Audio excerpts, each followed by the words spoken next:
অবশ্যই আমি এটা সত্যি কথা যে বিদেশি ছেলেরা বাংলাদেশি ছেলে থেকে অনেক বেশি ভালো হয়।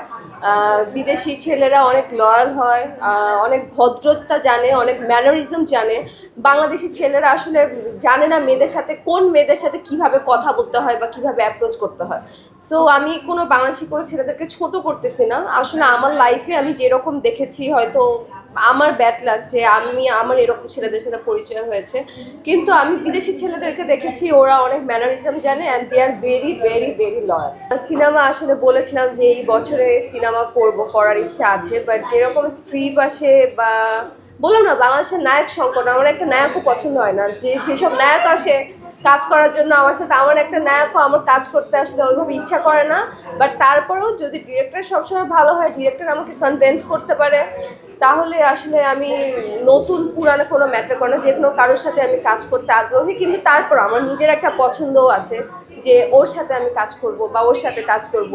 ওই রকম যদি অফার আসে তখন কাজ করব। নিজের পছন্দটা কি, মানে কার সাথে কাজ? আমার পছন্দ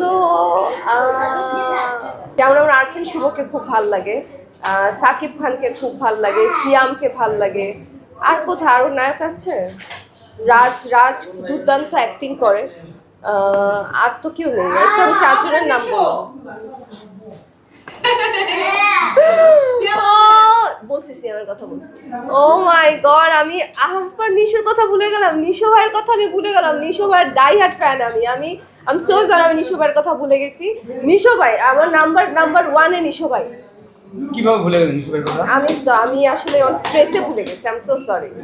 বাংলাদেশে কোনো নায়ক না, যাদের সাথে আমার কাজের অফার আসে তাদের আমার পছন্দ হয় না। না, আমি ভুল কথা, আমি দুজনকে গুরুত্ব দিই। আমি গল্পও যেমন গুরুত্ব দিই, ডিরেক্টরকেও তেমন গুরুত্ব দিই, আমি নায়ককেও অবশ্যই গুরুত্ব দিব। বিকজ আমি দেখতে আসলে খুব খারাপ না, নাকি আমি দেখতে অনেক খারাপ না? না। সো আমি যদি দেখতে খারাপ না হই, আমার পাশে একজন সুদর্শন নায়ক যদি না থাকে, কেমিস্ট্রি বিল্ড আপ করবে না, দেখতে সুন্দর লাগবে না, বড় স্ক্রিনে দেখতে সুন্দর লাগবে না। সো ওইটার জন্য একটা সুন্দর সুদর্শন নায়ক দরকার আমার পাশে।